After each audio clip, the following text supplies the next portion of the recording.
in the mountains of southern Georgia, on the face of a cliff above a river that has been running through this valley since before any city existed here, there are rooms. Not the rooms of a building constructed against the rock face, not the rooms of a structure that was added to the mountain as an afterthought, but rooms carved directly into the cliff itself, opening onto the valley like the cells of an enormous and ancient honeycomb. They go back into the rock further than the light reaches from outside. They connect to other rooms above and below and beside them through corridors cut into the same stone, through staircases that descend in complete darkness, through passages so narrow that two people cannot pass each other without turning sideways. From the valley below, on a clear morning when the light falls at the right angle across the cliff face, the openings are visible as a pattern of dark rectangles against the pale stone, and the scale of what was cut into this mountain becomes partially apparent.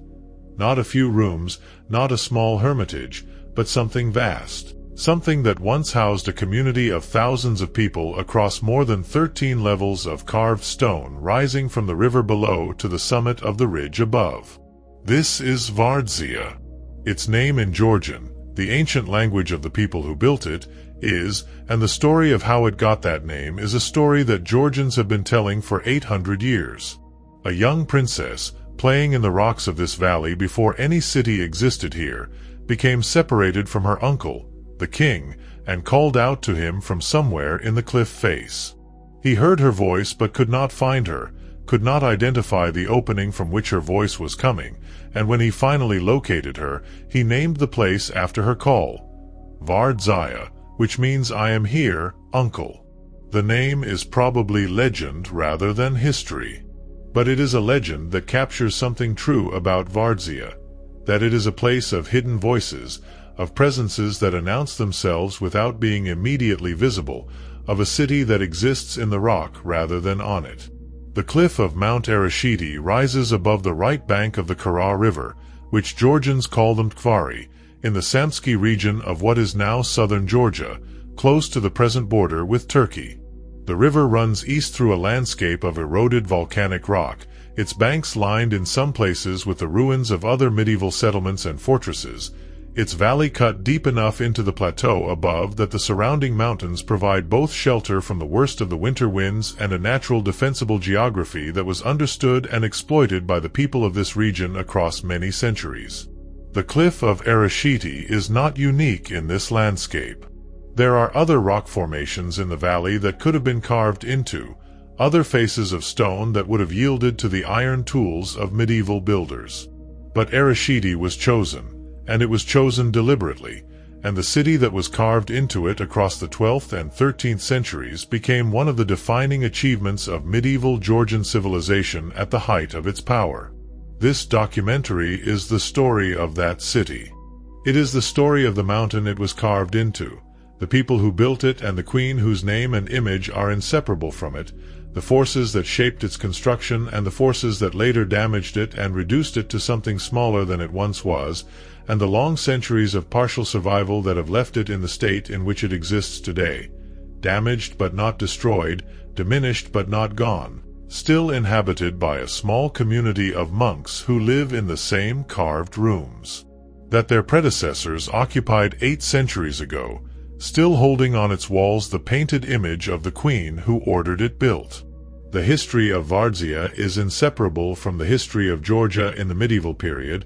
and the medieval history of Georgia is one of the more remarkable stories in the larger narrative of the civilizations of the Caucasus. Georgia sits at the intersection of several of the most consequential fault lines of the ancient and medieval worlds, between the Christian and Islamic civilizations that competed for influence across the eastern Mediterranean and the Near East, between the steppe peoples of the north and the settled agricultural civilizations of the south, between the great powers of successive empires that claimed or contested the Caucasus region as part of their sphere.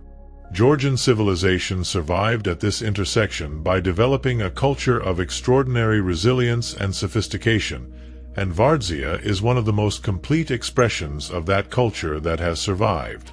The landscape of the Kura River Valley in southern Georgia is one of volcanic rock and deep water, of a geology that is ancient and complex and that shaped the possibilities available to every civilization that has ever lived here. The Kura River, rising in the highlands of what is now northeastern Turkey and flowing east across the South Caucasus to empty eventually into the Caspian Sea, has been one of the great arteries of Caucasian civilization since the earliest periods of human settlement in the region. The valley it cuts through the mountains of southern Georgia is not wide by the standards of great river valleys, but it is deep and it is sheltered, and the combination of the river's reliable water supply, the fertile soil of the valley floor, and the natural protection afforded by the surrounding mountains made this one of the most consistently inhabited landscapes in the entire Caucasus. The cliff settlements of the Kura Valley, of which Vardzia is the most spectacular, are not a single invention of a single period. They are the cumulative expression of a relationship between people and rock that began thousands of years before the first medieval builder raised an iron chisel to the face of Mount Erusheti. The rock into which Vardzia was carved is a volcanic material, a form of consolidated ash and lava that has many properties in common with the tufa of Cappadocia.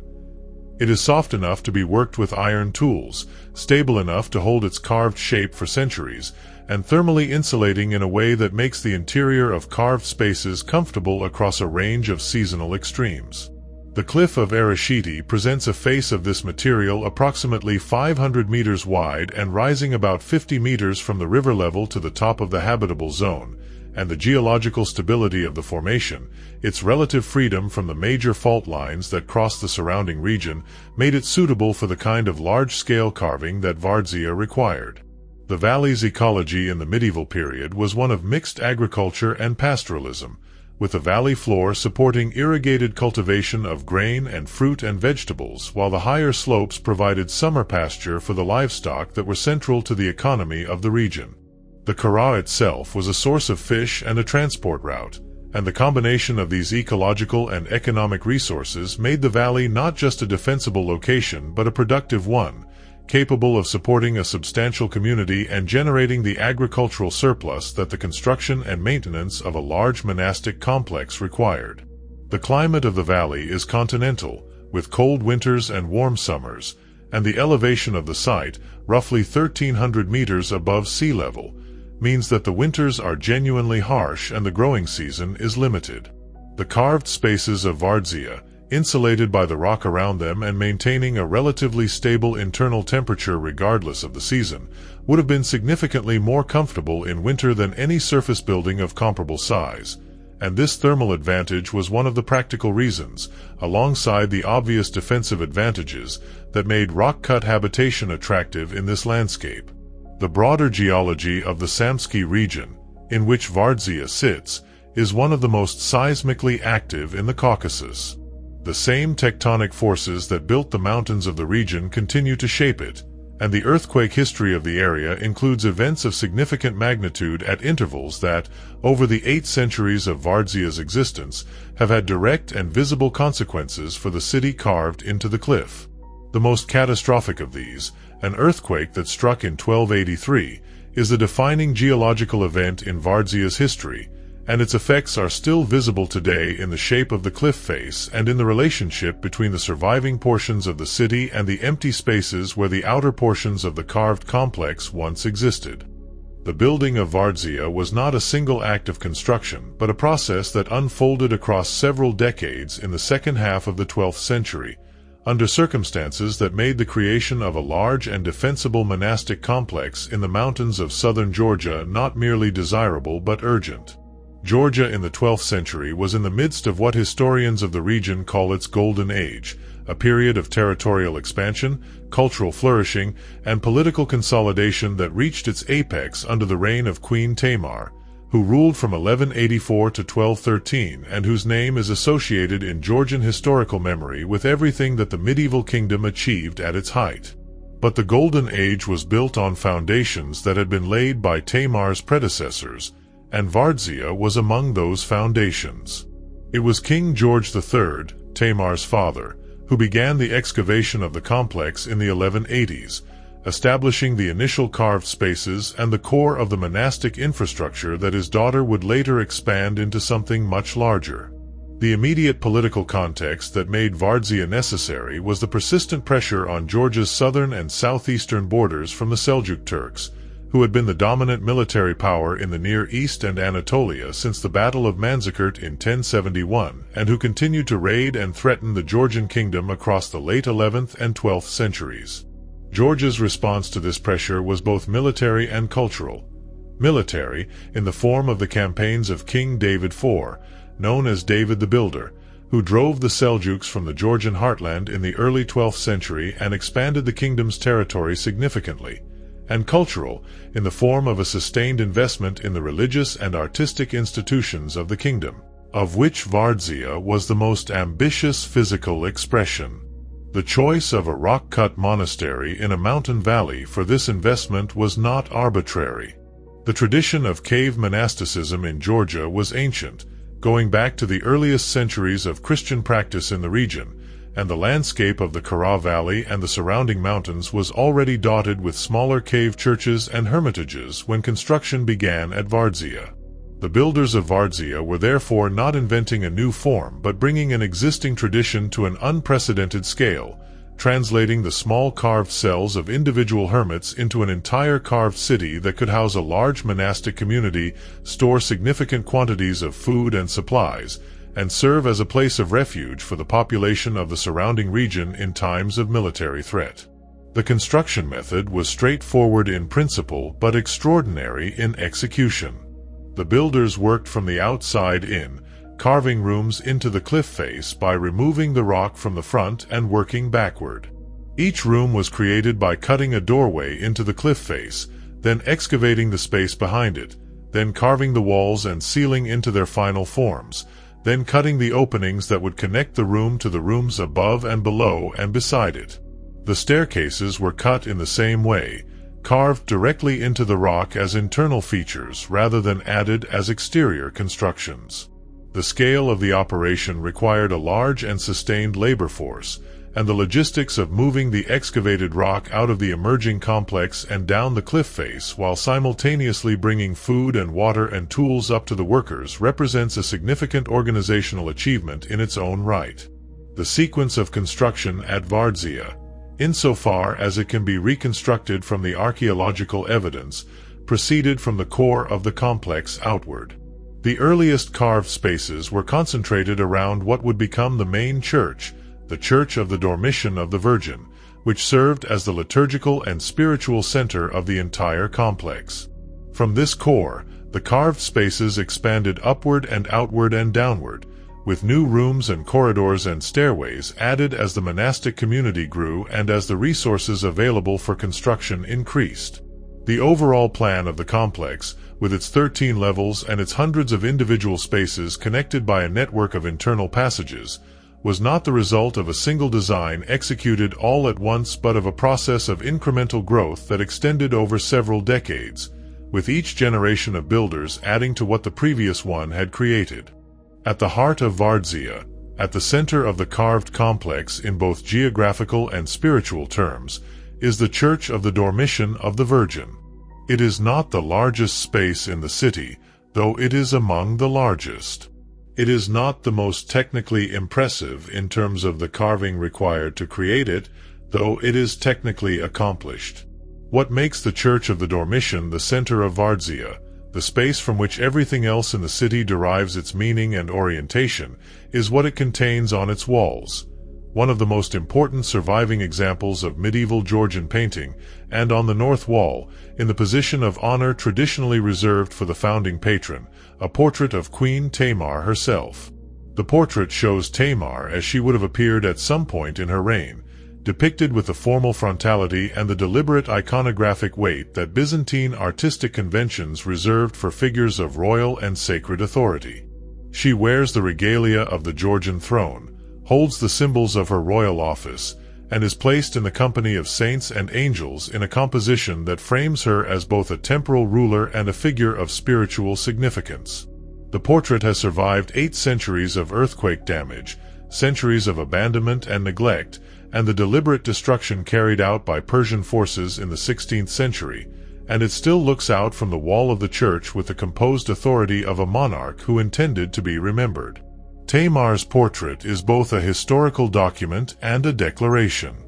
As a historical document, it records something of the appearance and the self-presentation of a ruler who was, by any standard of comparison, one of the most remarkable figures in the history of medieval Georgia. Tamar was the first woman to rule Georgia in her own right, having been named co-ruler by her father George III in 1178 to ensure her succession, and then having ruled independently after his death in 1184. Her reign coincided with the fullest flowering of the Georgian Golden Age, the territorial expansion of the kingdom to its greatest historical extent, the flourishing of Georgian religious and secular literature, the construction of churches and monasteries across the kingdom, and the development of the Georgian court into a center of culture that drew scholars and artists from across the Caucasus and beyond.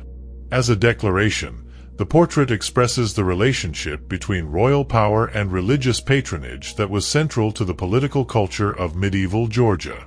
The investment of royal resources in the construction and decoration of religious spaces was not simply an act of piety, though it was certainly understood in those terms. It was also a statement of legitimacy, of the ruler's relationship to the divine authority that authorized and sanctified temporal power.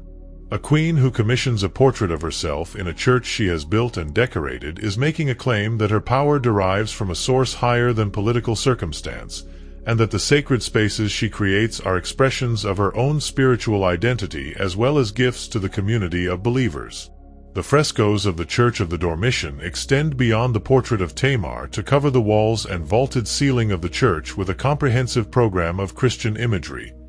Scenes from the life of Christ, images of the Virgin, figures of saints, and ornamental borders and patterns that fill every available surface with color and with theological meaning. The painting was executed in the late 12th century, in a style that reflects both the Byzantine tradition that was the dominant influence on Georgian religious art and the distinctive qualities of Georgian artistic expression, which brought to that tradition an energy and a directness that are characteristic of the best Georgian medieval painting. The colors have faded significantly over the centuries, but the quality of the original work is still visible in the surviving portions, and the overall effect of the church interior, its walls covered floor to ceiling with painted figures in a space carved entirely from living rock, is one of the most powerful experiences available to anyone who visits the site today. The church was designed for communal worship, with a nave wide enough to accommodate a congregation of several hundred people and an apse at the east end oriented according to the liturgical conventions of the Orthodox tradition.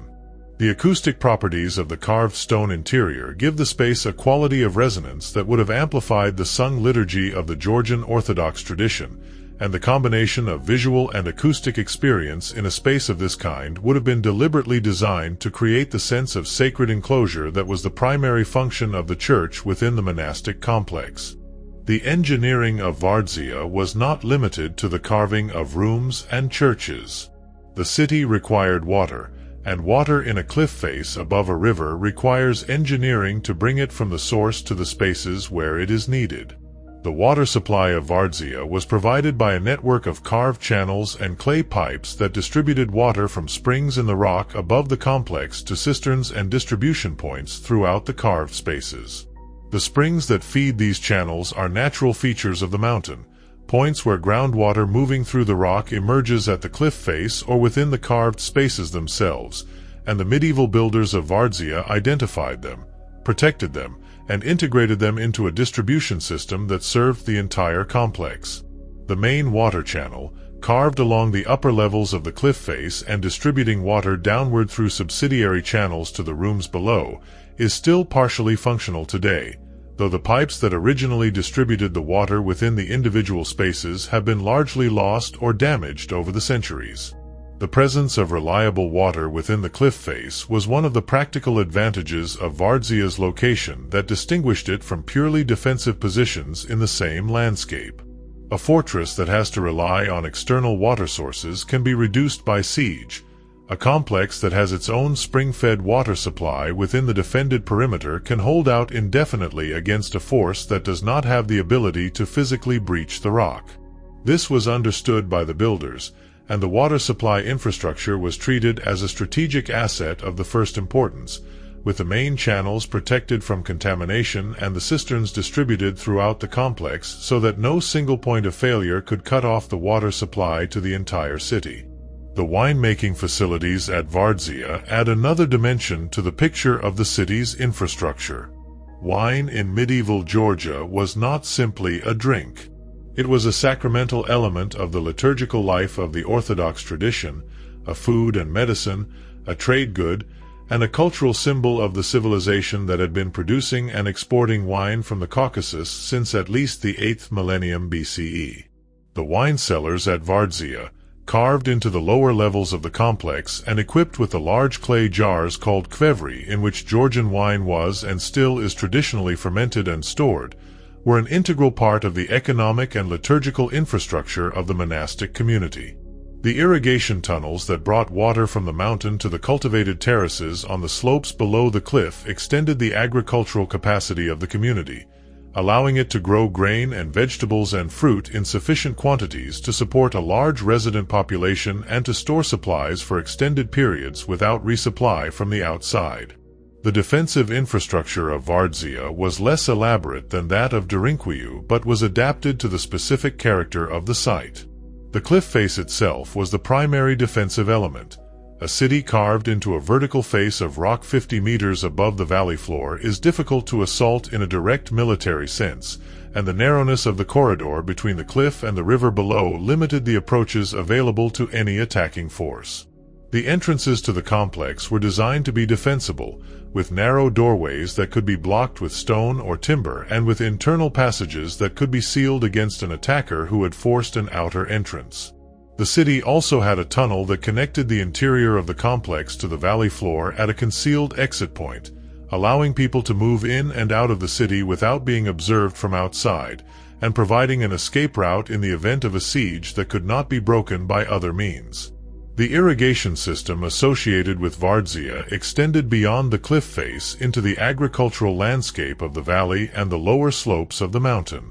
A series of channels carved into the rock and supplemented by earthwork diversions directed water from streams higher in the mountain to the terraced fields that supplied the community with a significant portion of its food. This agricultural infrastructure was as important to the survival of the monastic community as the carved rooms and the defensive entrances,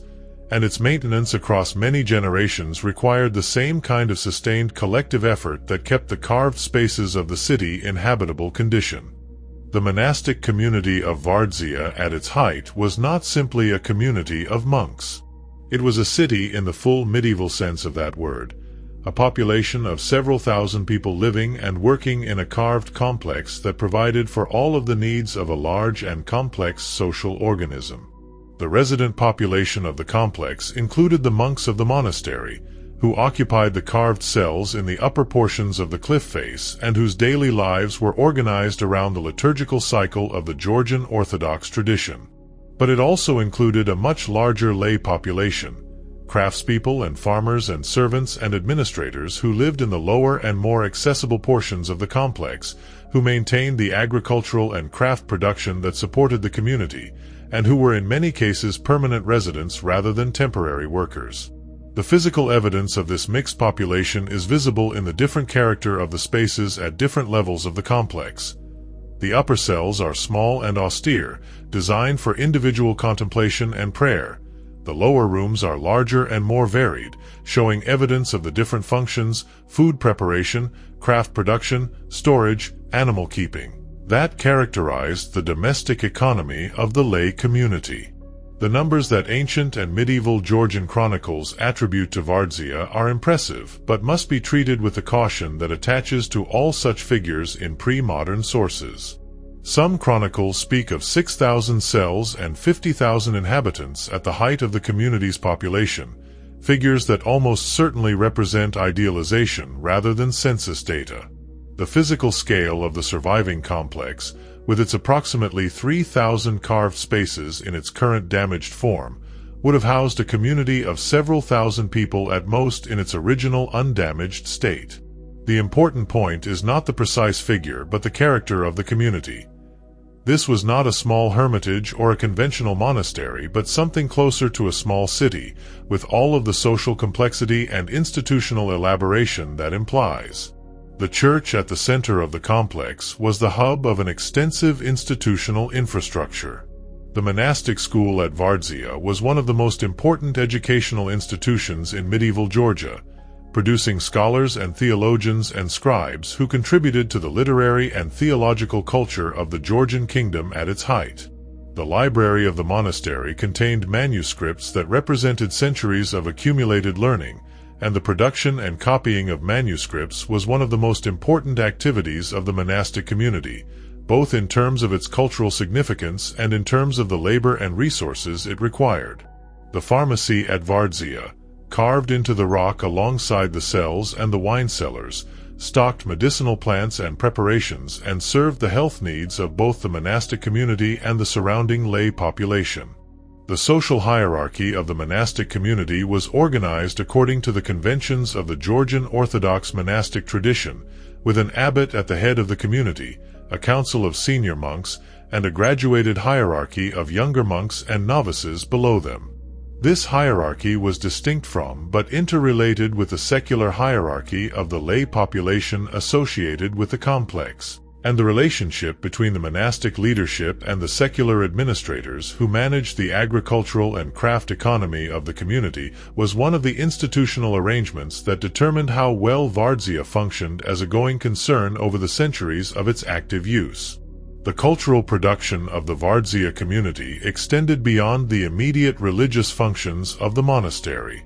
The scriptorium produced manuscripts that circulated throughout the Georgian kingdom and that were sometimes sent as gifts to other Christian communities in the Caucasus and beyond. The artistic production associated with the community, most visibly in the frescoes of the Church of the Dormition, but also in the metalwork and textile production that supported the liturgical life of the church, was of a quality that reflects both the resources available to a royally patronized institution and the presence within the community of craftspeople of exceptional skill. Queen Tamar is the defining human presence in the history of Vardzia, and the story of her reign is inseparable from the story of what the city became under her patronage. Tamar came to the throne in circumstances that made her position initially precarious, as the first woman to hold the crown of Georgia in her own right, in a kingdom with a tradition of strong male kingship and an aristocracy that was accustomed to treating the throne as an institution in which gender mattered. Her father, George III, had been farsighted enough to recognize that she was the most capable of his available heirs and to name her co-ruler during his own lifetime, giving her the experience of governance and the institutional recognition that she would need to survive the transition. But the early years of her independent rule were marked by challenges from the Georgian nobility, which twice deposed her temporarily and twice she recovered power, and by the need to manage a complex court and administration in a kingdom surrounded by potentially hostile powers. What Tamar achieved across the 30 years of her reign transformed Georgia from a significant regional power into something that historians have described as an empire, though the Georgian kingdom of her time was less formally organized than that term usually implies. Her military commanders, led by figures like Zakaria and Ivanim Kar-Gurdzelis, extended Georgian territory south into Anatolia and east into Azerbaijan and west toward the Black Sea coast. The city of Ani, the former capital of the Armenian Bagratid Kingdom, fell under Georgian influence. The kingdom of Trebizond on the Black Sea coast, founded by members of the Byzantine imperial family after the sack of Constantinople in 1204, was established with Georgian support and remained a Georgian client state for decades. At the height of her power, Tamar's kingdom was the dominant state in the Caucasus and a significant factor in the politics of the entire eastern Mediterranean region. This political and military success had a cultural dimension that was equally significant. The Georgian literary tradition reached its highest point during Tamar's reign with the composition of the Vepkiski Asani, The Knight in the Panther Skin, the great Georgian epic poem by Shota Rustaveli, which is often described as the national poem of Georgia and which reflects in its themes and its imagery the values and the self-understanding of the Georgian court at its moment of greatest confidence. The poem was dedicated to Tamar and celebrates, in the idealized and elevated language of courtly literature, the qualities that the Georgian court attributed to its queen: wisdom, generosity, military prowess, and a personal spiritual authority that aligned her with the highest ideals of both the Christian and the chivalric traditions. Vardzia was Tamar's monument in the most literal sense, a royal foundation funded by the royal treasury, decorated with the image of the queen in its most sacred space, and organized around a liturgical program that prayed for the well-being of the kingdom and its ruler in the same breath that it prayed for the souls of the monastic community. The expansion of the complex under her patronage transformed what George III had begun into something of imperial scale, adding the frescoes of the church, expanding the number of carved spaces, and establishing the institutional infrastructure of the school and the library and the pharmacy that made Vardzia one of the most complete religious and cultural centers in the medieval Caucasus. The personal connection between Tamar and Vardzia was more than institutional. Georgian tradition holds that Tamar visited the complex regularly and spent periods of retreat there, and whether or not the specific stories of her visits are historically accurate, the relationship between the queen and the monastery she patronized was clearly understood by her contemporaries as a bond of deep personal significance. The placement of her portrait in the church, in the company of saints and in the position of a founding patron, was a statement not just of institutional affiliation but of something closer to personal devotion, of a queen who understood her relationship with the sacred spaces she created as one of the central commitments of her reign. The earthquake of 1283 is the most consequential event in the physical history of Vardzia, and its effects on the city are still visible in every aspect of the surviving complex. The earthquake struck in the autumn of that year, a seismic event of sufficient magnitude to cause large sections of the outer cliff face of Mount Erusheti to shear away and fall into the valley below. The geological mechanism was the same as that which creates cliff falls throughout the Caucasus when significant seismic energy passes through the rock. The vibration opens existing fractures and creates new ones, and sections of rock that were previously stable suddenly lose their structural integrity and collapse. At Vardzia, the section of the cliff that fell away in 1283 included what had been the outermost portions of the carved complex, the rooms and corridors that faced the valley and that had once been enclosed by the rock that is now gone. Roughly 1/3 of the original complex was destroyed or exposed in this event, and the rooms that had been interior spaces suddenly became open to the outside, their front walls gone, their contents exposed to weather and to anyone who approached from the valley below. The immediate human cost of the earthquake is not recorded in detail in the surviving sources, but the structural consequences for the community were severe.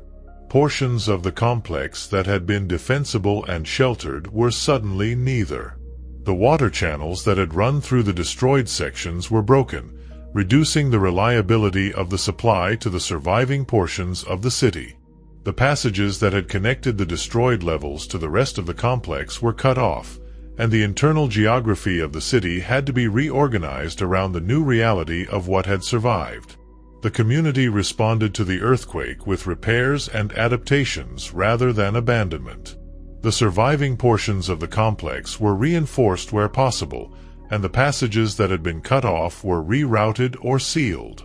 New walls were constructed across the newly exposed faces of rooms whose outer rock had fallen,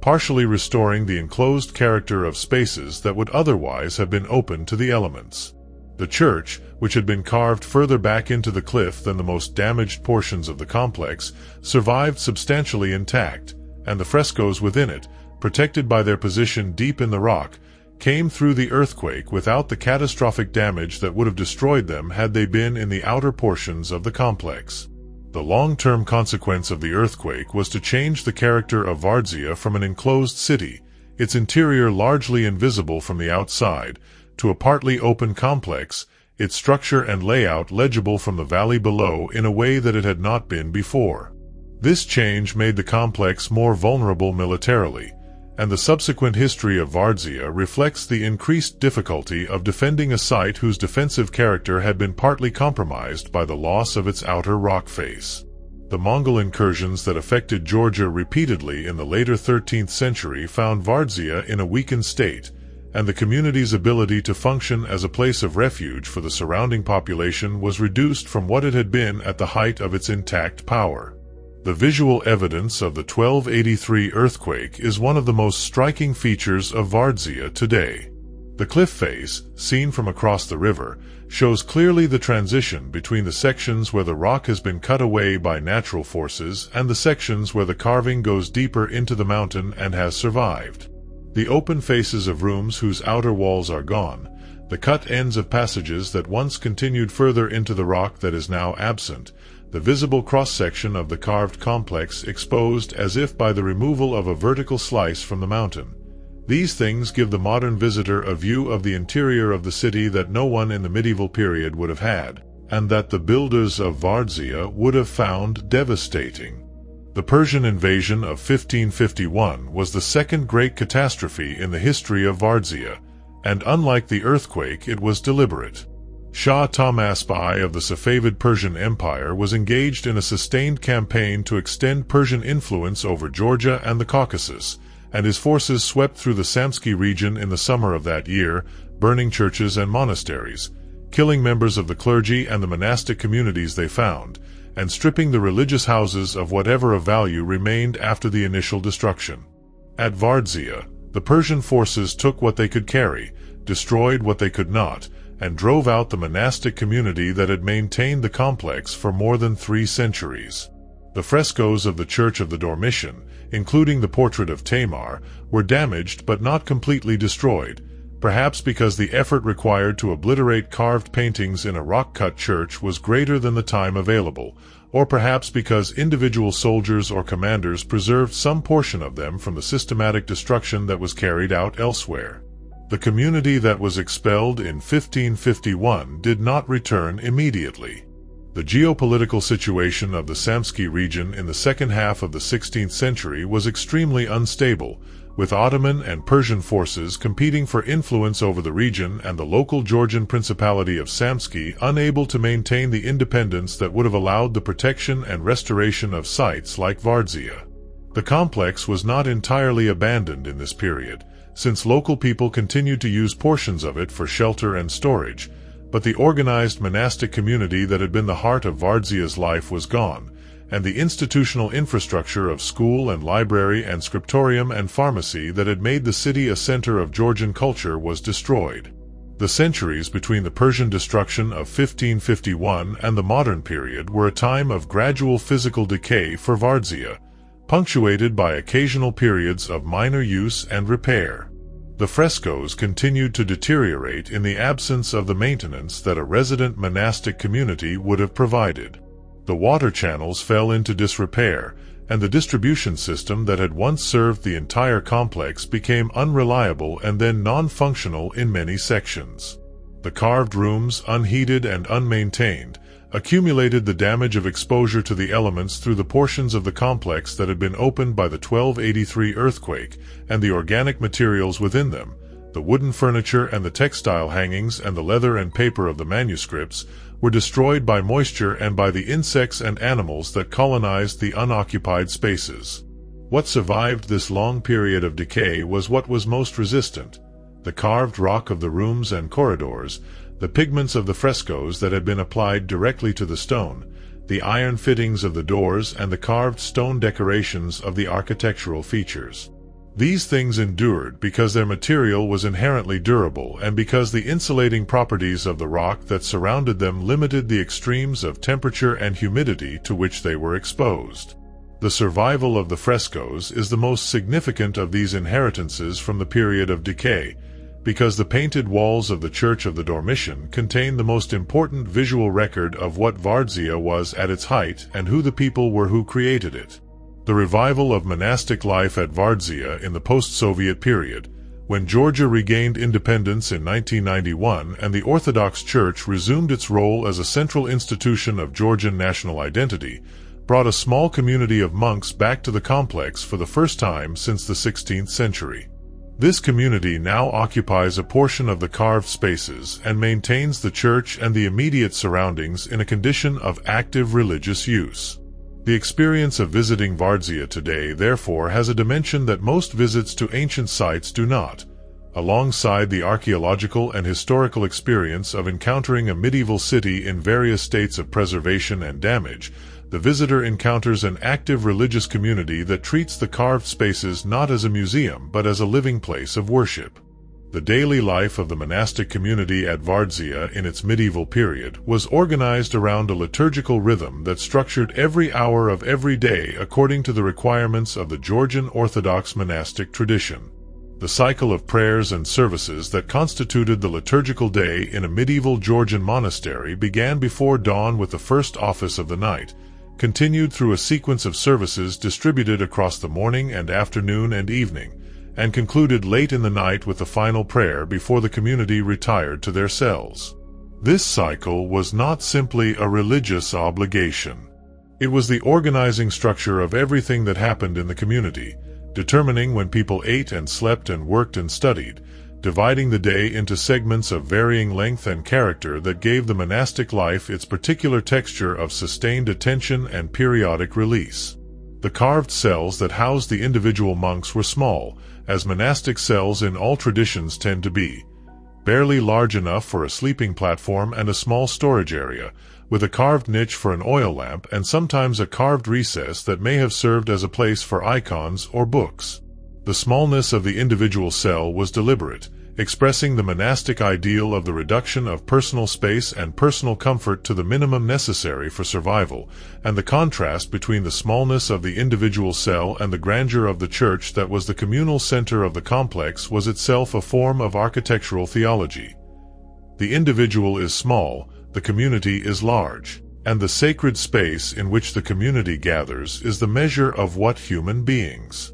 are capable of when they are oriented towards something beyond their individual needs. The monk's day included periods of manual labor as well as prayer and study. In a community carved into a cliff face, manual labor included the ongoing maintenance of the carved spaces themselves, the repair of passages and rooms that had been damaged by water infiltration or by the settling of the rock, the clearing of the water channels, and the upkeep of the agricultural infrastructure on the slopes below. It also included the craft production associated with the liturgical life of the community, the making and repair of vestments, the production of candles and lamp oil, the maintenance of the metalwork of the church furnishings. In the scriptorium, the monks who were trained as scribes spent their work periods copying manuscripts and producing the books that were the community's most important intellectual output. The relationship between the monastic community and the lay people who lived and worked in the lower portions of the complex was one of mutual dependence. The monks depended on the labor of the lay workers for the agricultural and craft production that fed and maintained the community. The lay workers depended on the protection of the monastery and on the institutional services, education, medical care, dispute resolution, that the monastic community provided. This relationship was not equal in power or in social status, but it was genuine in its mutual necessity, and the social integration of the two communities within the physical space of the cliff complex was one of the things that made Vardzia something more than a monastery in the conventional sense. The food of the community was organized around the agricultural production of the valley and the lower slopes, supplemented by hunting and fishing in the river and by trade with the market towns of the surrounding region. The monastic diet followed the fasting requirements of the Orthodox calendar, which meant that animal products were restricted or prohibited on a significant number of days throughout the year, and the management of food supplies to meet these requirements across a large community required careful planning and sophisticated storage. The wine cellars of Vardzia, with their rows of qvevri buried in the earth floors, stored wine not only for the sacramental uses of the liturgy but as a food and a medicine and a trade commodity, and the quality of Georgian wine from the Vardzia region was known beyond the immediate locality. The cultural significance of Vardzia extends beyond its role as a monastic complex and a defensive refuge to encompass its place in the larger story of Georgian civilization and its long survival at the intersection of competing imperial powers. Georgia's position on the border between the Christian and Islamic worlds, and between the various empires that have competed for the Caucasus across 2 millennia, has given its civilization a character of resilience and adaptability that is visible in every aspect of its cultural production. The Georgian language and the Georgian alphabet, which are among the most distinctive features of Georgian national identity, survived centuries of pressure from Persia and from the Arab caliphates and from the Ottoman Empire and from Russia, maintaining their distinctiveness in the face of forces that have eliminated the cultural independence of many other peoples in the region. The Georgian Orthodox Church, the institutional expression of the Christianity that Georgia adopted in the 4th century, provided the organizational continuity that allowed Georgian culture to survive periods of political disruption and foreign domination. And the physical monuments of Georgian civilization, of which Vardzia is one of the most important, served as the material anchors of a national memory that could not be entirely erased even when the political structures of the Georgian state were dismantled or subordinated. The frescoes of Vardzia are part of a larger tradition of Georgian religious painting that includes some of the most important medieval art in the entire Caucasus region. The painted churches of Georgia, distributed across the country from the medieval capital of Tbilisi to the remote mountain monasteries of Svaneti and Kakiti, constitute a body of visual material that documents the theological and aesthetic concerns of Georgian Christianity across a period of more than 1,000 years. The Vardzia frescoes, with their 12th century dating and their royal patronage, occupy a particularly significant place in this tradition, representing the art of the Georgian Golden Age at its most ambitious and most fully realized. The survival of these frescoes is not simply a matter of geological good fortune, though the stable temperature and humidity of the rock-cut interior has certainly contributed to their preservation. It is also the result of the choices made by successive generations of people, including the monks who maintained the complex before the Persian destruction, the local people who continued to treat the site as a sacred place during the centuries of abandonment, and the scholars and conservators who have worked to document and protect the surviving paintings in the modern period. The frescoes are not in perfect condition, and important portions of the painted program have been lost to damage and decay, but enough survives to make the Church of the Dormition one of the most significant medieval painted spaces in the Caucasus. The manuscript tradition associated with Vardzia adds another dimension to its cultural significance. The scriptorium of the monastery produced and housed manuscripts that included both religious texts, the liturgical books necessary for the life of the community, and secular literary and historical works. Some of these manuscripts survive in the collections of Georgian archives and libraries, having been preserved through the hazards of the various catastrophes that the complex itself suffered. The study of these manuscripts has been one of the ways in which modern scholars have reconstructed the history and the intellectual life of the medieval community, filling in details that the physical evidence of the carved complex cannot provide. The wine tradition of the Vardzia region connects the monastic community to a much older and deeper strand of Georgian cultural identity. Georgian winemaking, with its characteristic method of fermenting and aging wine in buried clay jars, is one of the oldest continuous winemaking traditions in the world, and the wine cellars of Vardzia represent the continuation of a practice that had been central to the agricultural and ceremonial life of the Caucasus since before the earliest recorded history of the region. The association of wine with the liturgical life of the Orthodox tradition, where wine is the sacramental element of the Eucharist, gave this agricultural practice a theological dimension in the monastic context of Vardzia. And the relationship between the practical management of the wine cellars and the sacramental use of their contents was one of the distinctive features of monastic life in this particular place. The Mongol invasions that swept through Georgia in the 13th century added a new dimension to the threats that Vardzia had been built to resist, and the response of the monastic community to these invasions illuminates the specific defensive functions that the carved complex was designed to serve. The first Mongol forces appeared in Georgia in 1220, raiding and withdrawing before the main invasion force consolidated its control of the region in the 1240s. The Mongol Empire that emerged from the campaigns of Genghis Khan and his successors was the largest contiguous land empire in history, and its reach extended from the Pacific to the doorstep of Eastern Europe. Georgia, positioned between the Mongol heartland and the wealthy cities of the Middle East and Anatolia, was directly in the path of the main Mongol expansion, and the consequences for the Georgian kingdom were severe. The reduction of its political independence, the disruption of its agricultural and commercial economy, and the destruction of many of the cultural institutions that had flourished during the Golden Age. Against this threat, Vardzia served as it had been designed to serve, as a refuge where the monastic community and the lay population associated with it could withdraw when the Mongol forces swept through the valley.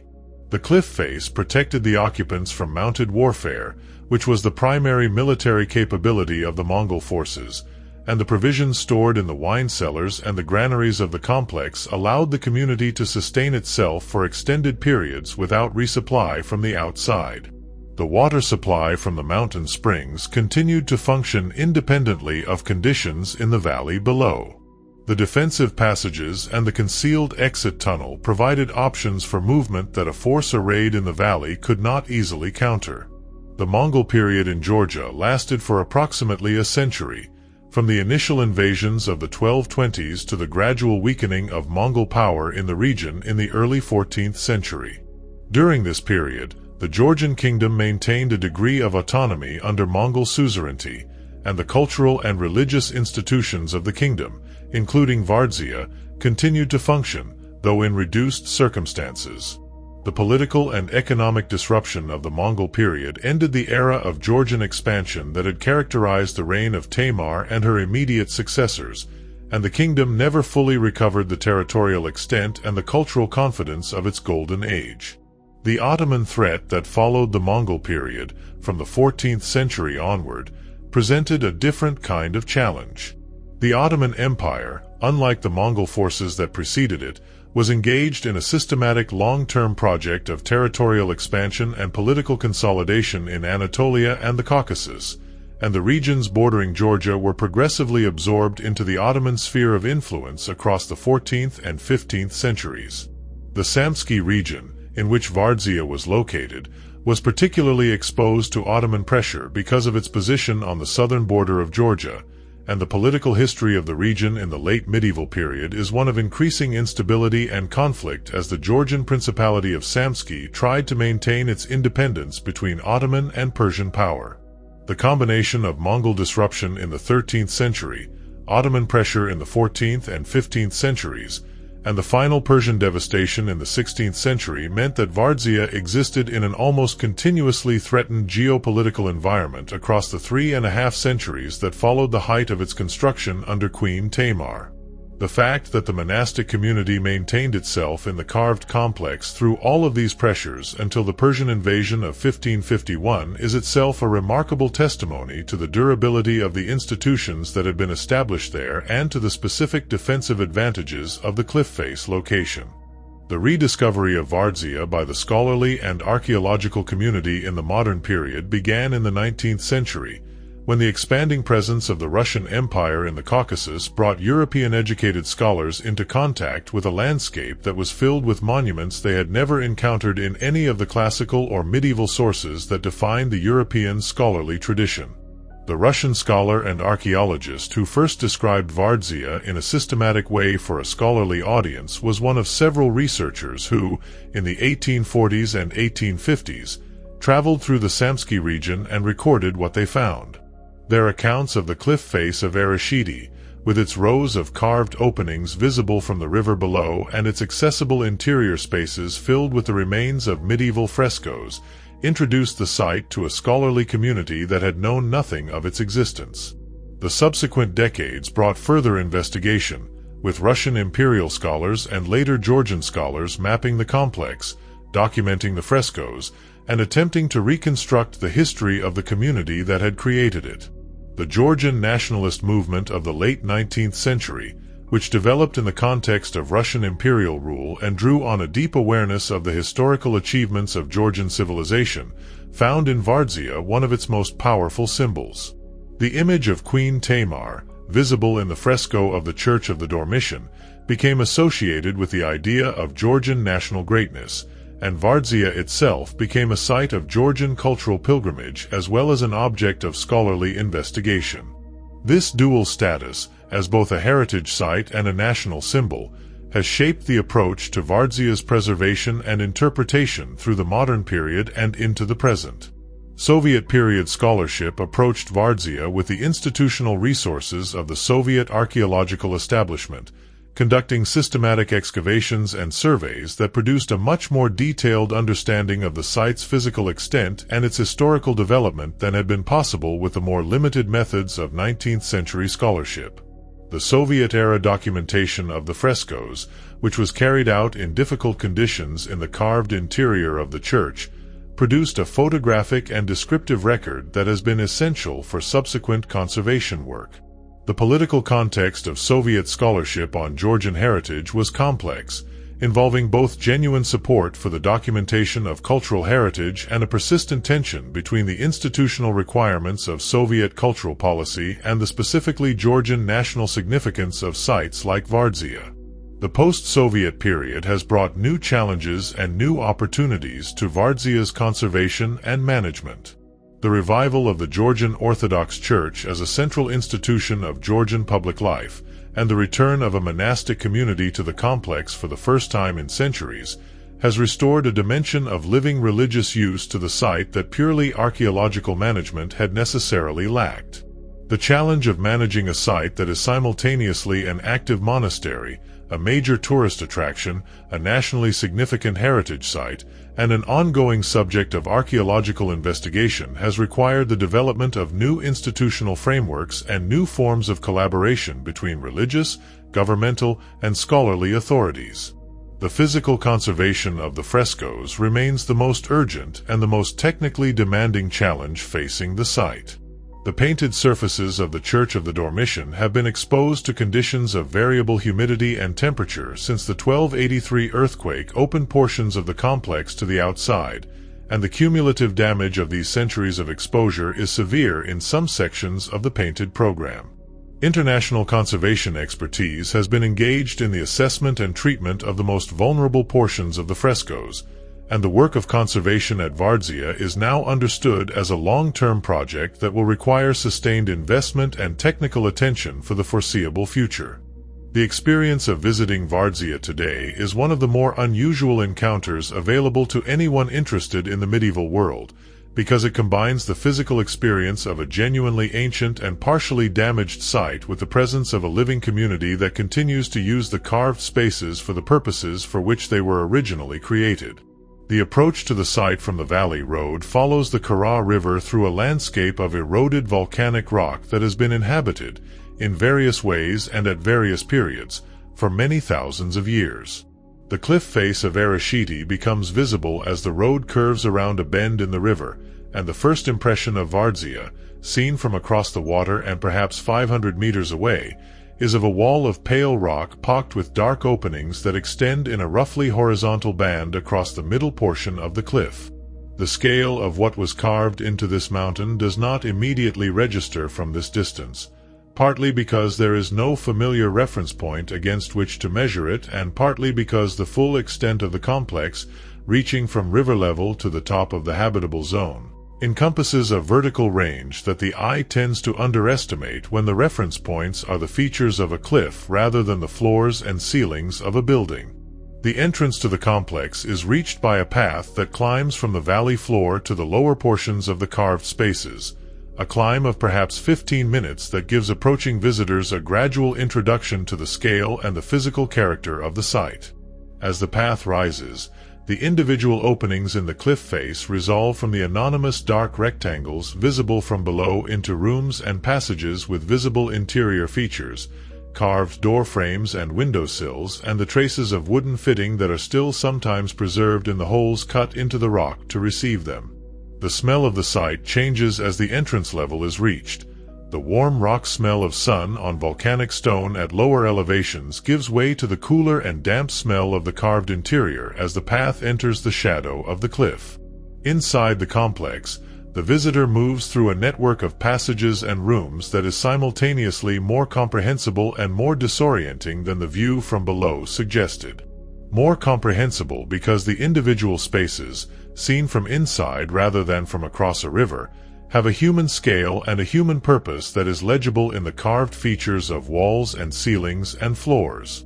more disorienting because the network of passages that connects them extends in all three dimensions, with staircases leading up and down and passages running left and right and deeper into the rock, and the overall layout of the complex is not immediately apparent to anyone who has not studied a plan of it in advance. The Church of the Dormition is the most important single destination within the complex, and the experience of entering it from one of the carved corridors that lead to its entrance is one that shifts the character of the visit from archaeological exploration to something more like an encounter with a specifically human and specifically spiritual presence. The walls of the church still carry, in their damaged and faded but still visible state, the faces of the saints and the scenes from the life of Christ that were painted onto them in the late 12th century, and in the north wall, the face of Tamar looks out from the position in which her artists placed her, still in the company of the sacred figures that she commissioned to surround her, still in the rock-cut church that she patronized.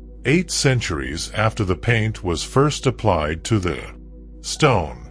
The broader significance of Vardzia in the history of human habitation and human creativity is one that extends beyond the specific context of medieval Georgia to touch on questions that are relevant to any attempt to understand what human communities are capable of achieving when the circumstances that surround them create both the need and the opportunity for extraordinary effort. The cliff-face city and the underground city represent two different answers to the same fundamental problem: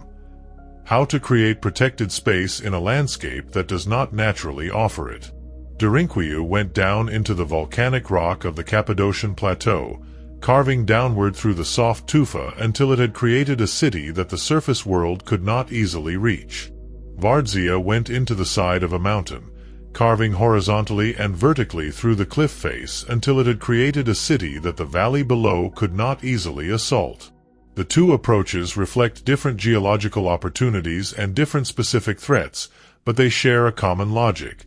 the recognition that the safest place for a community in a dangerous landscape is a place that the community has created for itself within the rock, in a space that its enemies cannot easily enter or destroy. What Vardzia demonstrates, beyond the specific logic of defensive rock-cut habitation, is the capacity of a medieval community to sustain an extraordinarily ambitious construction project over several decades, to create and maintain the institutional infrastructure necessary to support a large and complex social organism in a physically demanding environment, and to produce, in the midst of all of this practical effort, works of artistic and cultural excellence that have endured for 8 centuries. The frescoes of the Church of the Dormition, the manuscript tradition of the scriptorium, the engineering of the water channels and the wine cellars and the irrigation system. These are not the products of a community that was merely surviving. They are the products of a community that was flourishing, that understood itself as part of a larger civilization, and that expressed its understanding in the most durable materials available to it. The role of royal patronage in making Vardzia possible is important to acknowledge, because the resources required to carve a city of this scale into a cliff face, to decorate its central church with paintings of this quality, and to maintain the institutional infrastructure of school and library and pharmacy across several centuries were resources that only a wealthy and powerful institution could provide. The Georgian royal family's investment in Vardzia was an expression of both piety and political calculation.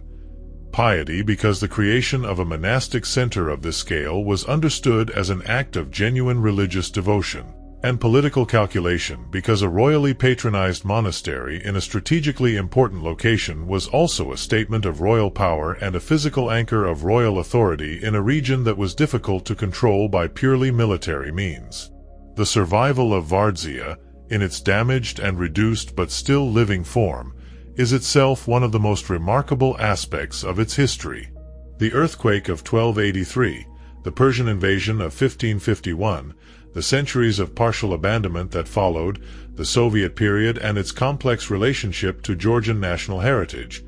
Each of these episodes might have resulted in the complete destruction or the complete scholarly neglect of the site. That none of them did is partly a matter of geological good fortune, partly a consequence of the durability of carved rock as a material, and partly a reflection of the sustained human commitment to the site that has expressed itself in different ways in different periods. the medieval monks who maintained the complex, the local people who continued to venerate it during the long centuries of reduced use, the scholars who documented it, and the monastic community that returned to it in the post-Soviet period.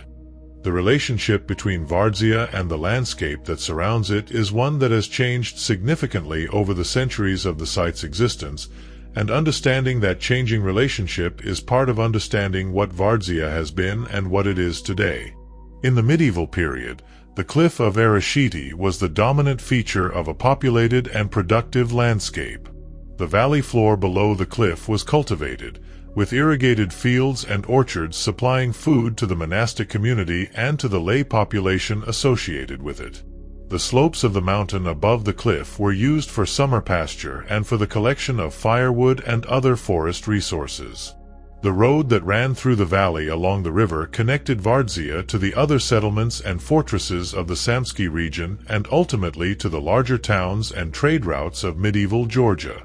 The river itself was a transport route and a source of fish, and the combination of these resources made the Vardzia landscape a productive and integrated economic unit rather than simply a defensive position in an empty wilderness. The depopulation that followed the Persian destruction of 1551 and the subsequent decades of political instability transformed this landscape. The agricultural terraces went untended and eroded. The irrigation channels silted up and became non-functional. The road through the valley, no longer maintained by a population that depended on it, deteriorated and in some places became impassable. The forest advanced onto the slopes that had once been cleared for pasture, and the valley floor that had once been cultivated returned to scrub and then to denser vegetation. By the time 19th century scholars first described the site, Vardzia was not simply a ruined monastery but a ruined landscape, the physical infrastructure of an entire agricultural and social system that had ceased to function. The recovery of the landscape in the modern period has been partial and uneven. Some of the agricultural terraces have been restored, and vineyards now occupy portions of the slopes below the cliff, continuing the winemaking tradition that was central to the medieval community. The road through the valley has been rebuilt and is now a paved highway that carries tourist traffic to the site as well as connecting the local villages to the towns of the region. The river, historically an important resource, is now crossed by several small bridges that serve the local farming community and the tourist infrastructure that has developed around the site. The experience of the modern visitor to Vardzia, therefore, takes place in a landscape that is neither the medieval landscape of a populated and productive valley nor the abandoned wilderness that the 19th century scholars encountered, but something in between, a landscape that retains the physical bones of its medieval organization, the terraced slopes and the carved cliff and the river running below, while being overlaid with the infrastructure of modern rural Georgia and the accommodations of the tourism economy that the site's fame has generated.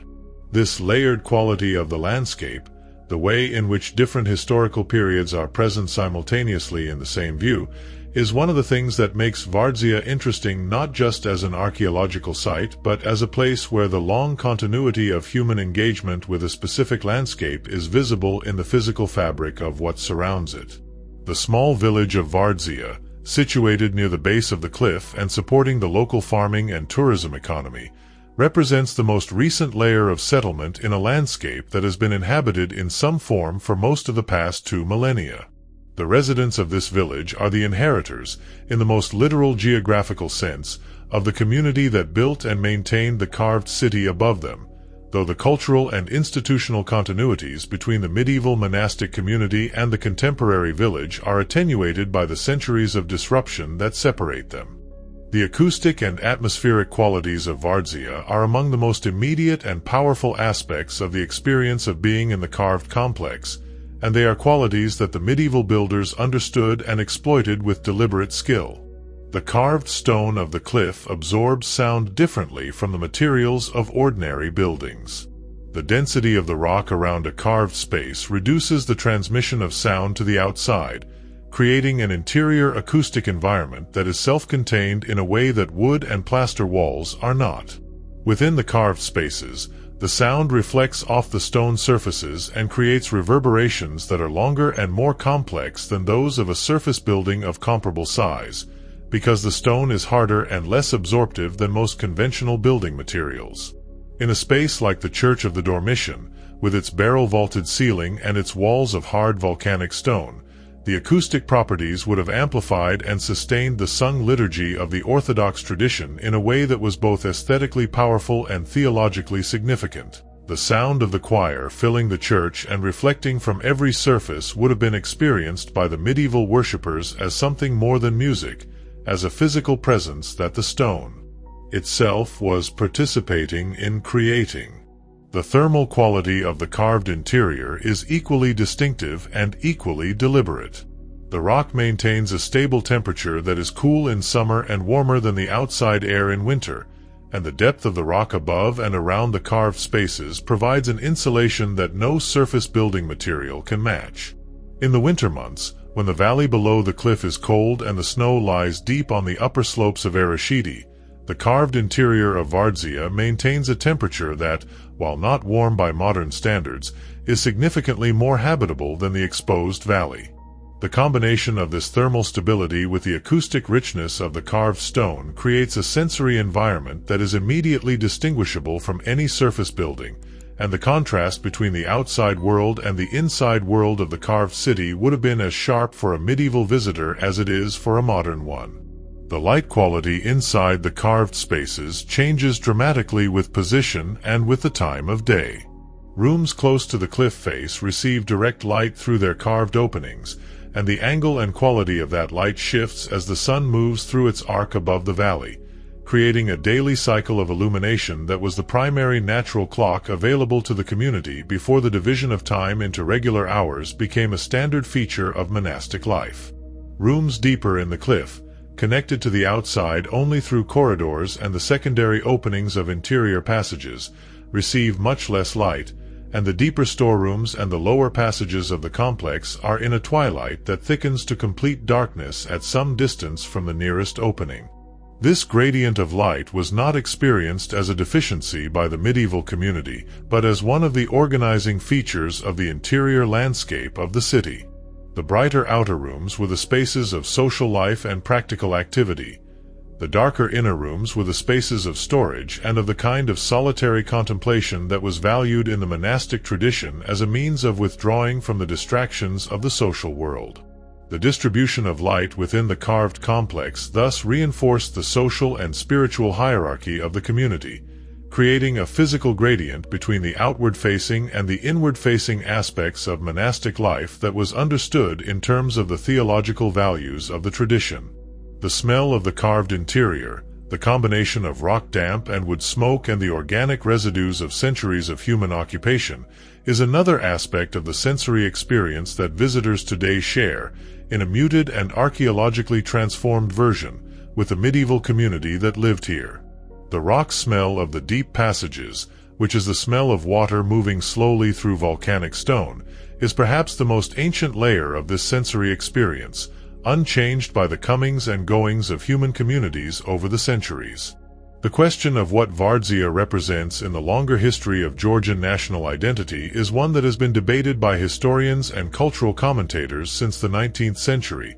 and the answers that different periods have given to it reflect the changing circumstances of Georgian political and cultural life as much as they reflect the historical reality of the medieval complex. For the Georgian nationalist movement of the late 19th century, Vardzia represented the pinnacle of a Georgian golden age that had been interrupted by centuries of foreign domination, and that remained the standard against which the achievements of the present should be measured. Queen Tamar, whose image looked out from the fresco of the Church of the Dormition, was the embodiment of this golden age, a female ruler of exceptional ability who had led her kingdom to its greatest territorial and cultural achievements, and whose name and image in the carved church of Vardzia were a tangible connection to a past of which Georgian people could be genuinely proud. The emotional power of this identification was not diminished by the fact that the physical site of Vardzia was, in the 19th century, a partially ruined and largely abandoned complex in a remote mountain valley.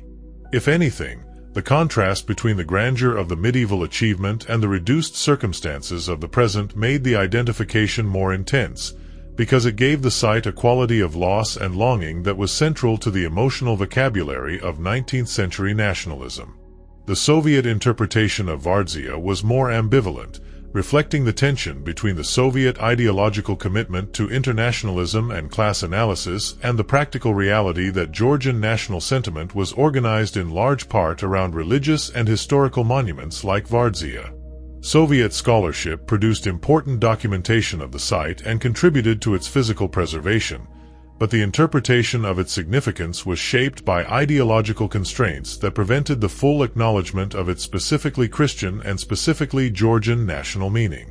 Vardzia was presented as an example of the achievements of the medieval Georgian people and of the artistic and architectural traditions of the Caucasus, but the royal and religious dimensions of its history, the patronage of Tamar and the monastic function of the complex, were treated with a caution that reflected the secular and internationalist ideological framework within which Soviet cultural policy operated. The post-Soviet revival of Georgian national identity has brought Vardzia back into a cultural and symbolic role that is in some ways continuous with the 19th-century nationalist interpretation, but that has been enriched by the scholarly understanding of the site that has accumulated over the intervening century.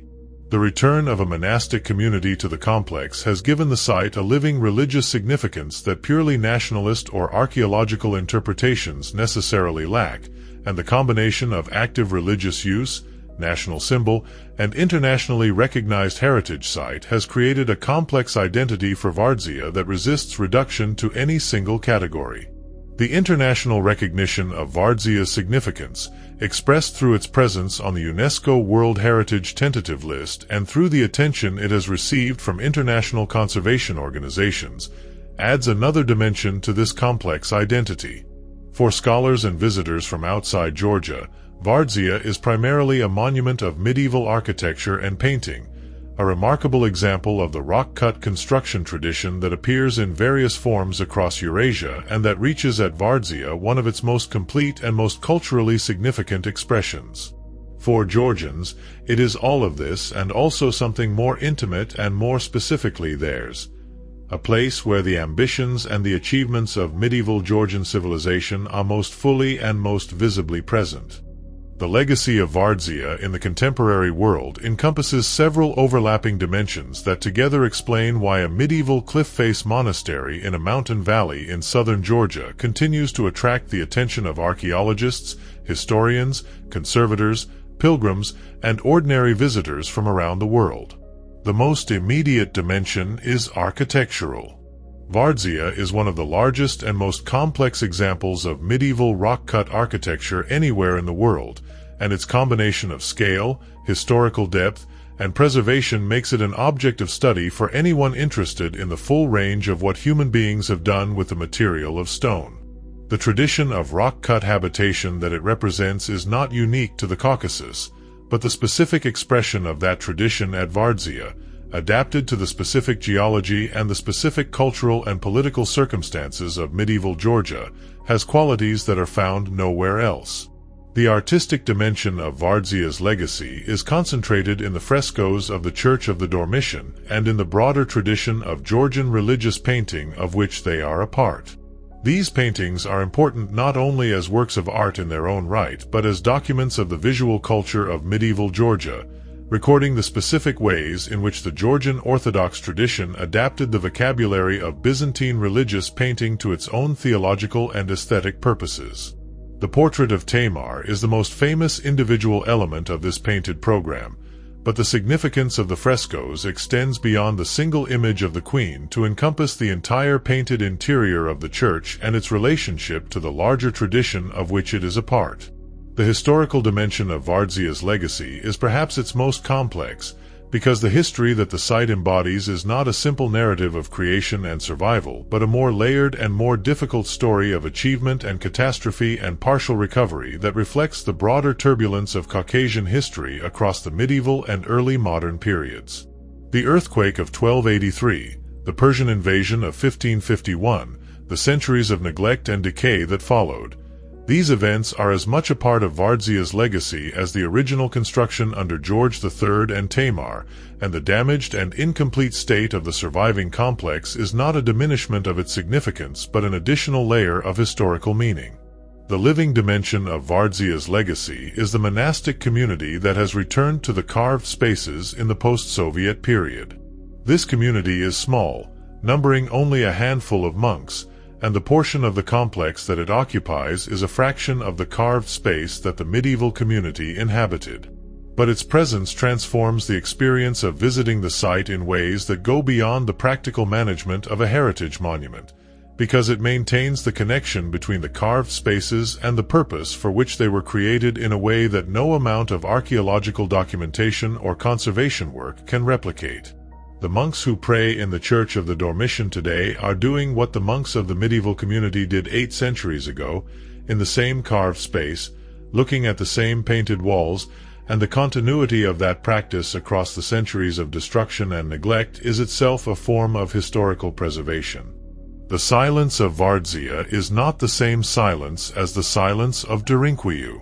Derinkuyu's silence is the silence of a city that was closed and sealed and then slowly forgotten, its last inhabitants locking the stone doors and departing into an uncertain surface world, leaving their underground city in a state of preparation for a return that never came. The city that was found in 1963 was found essentially as it had been left, intact, preserved, ready for occupants who would never arrive. Vardzia's silence is different. It is the silence of a city that was damaged violently, first by the earth itself in 1283 and then by human deliberate destruction in 1551, that lost the outer third of its carved body in a single geological event and then had its institutional heart destroyed and scattered by an invading army more than 2 centuries later. The silence of Vardzia is not the silence of a sealed and waiting space, but the silence of a place that has been broken open, that has felt the violence of history in a direct and physical way, and that has survived that violence in a damaged and diminished but still recognizable form.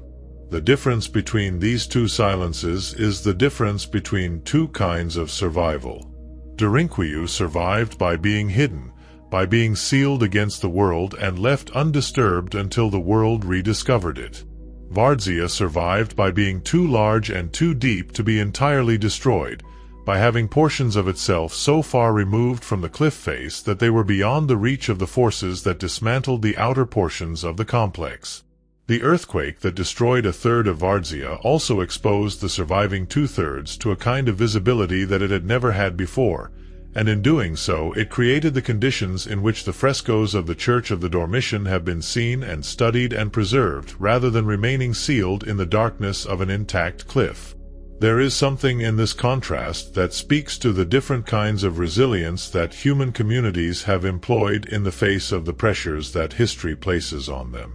The people of Cappadocia found their resilience in concealment, in the ability to withdraw completely from the visible world and to become, for the duration of the danger, simply absent from the surface landscape. The people of the Kura Valley found their resilience in something different,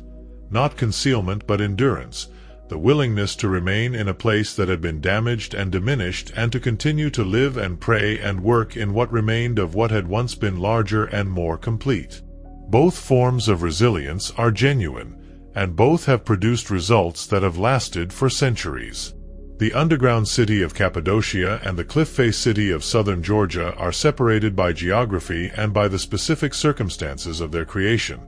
but they share the quality of being expressions of human determination to persist in the face of forces that threaten to destroy everything the communities that created them had built. Standing in the Church of the Dormition at Vardzia today, in the cool and slightly damp air of the carved stone interior, with the frescoes visible on every wall in varying states of preservation and damage, there is a quality of accumulated time that is difficult to articulate but immediately felt. The painted faces on the walls have been looking at this space for 800 years. They looked at it when the church was new and the colors were vivid and the community of monks who gathered here for the daily offices of the Georgian Orthodox tradition was large enough to fill the nave. They looked at it when the earthquake shook the mountain and opened the outer portions of the complex to the sky. They looked at it when the Persian soldiers entered and did their work of destruction and departed. They looked at it through the centuries of partial abandonment and gradual decay, when no monk prayed here and no candle burned before the images on the walls, and only the occasional visitor from the valley below came to look at what remained. And they look at it now, at the small community of monks who have returned to the complex in the post-Soviet era, and at the visitors who come from across Georgia and from further afield to stand in this carved space and look back at them. Tamar looks out from the north wall with the composed authority of a founder who expected to be remembered. She has been remembered. The kingdom she ruled at its greatest extent is gone, reduced by the same historical pressures that reduced Vardzia itself, but the image she commissioned in the church she patronized has outlasted the political structures that made her rule possible, and her name is among the most recognized in the long history of Georgian civilization. The specific achievements of her reign, the expansion of the kingdom's territory, the flourishing of its culture, the construction of its religious monuments, have been subject to the revision and contextualization of modern historical scholarship, but the image on the wall is not subject to that kind of revision. It is a painted surface on carved stone, and it will last as long as the stone lasts. The cliff of Erusheti stands above the Kura River as it has stood for centuries, its carved face partly open to the sky and partly still enclosed within the surviving rock. The river below runs east as it has always run, carrying the snowmelt of the mountains toward the distant Caspian Sea. The valley is quiet in the early morning, before the tourist buses arrive and before the monks have begun the first office of the day, and in that quiet the landscape is not very different from what it was in the 12th century when the first builders raised their tools to the cliff face and began to cut the spaces that would become a city. The carved rooms are still there. The church is still there. The portrait on the wall is still there. And in the small cells of the surviving complex, the monks who have returned to Vardzia continue to do what the builders of this place intended: to pray and to be present in the carved heart of a mountain that has been holding people safely for 800 years. If this film has kept you company through the night, consider subscribing so you never miss the next quiet journey. And if you are ready for another story from the ancient world, there is one waiting for you on the screen now.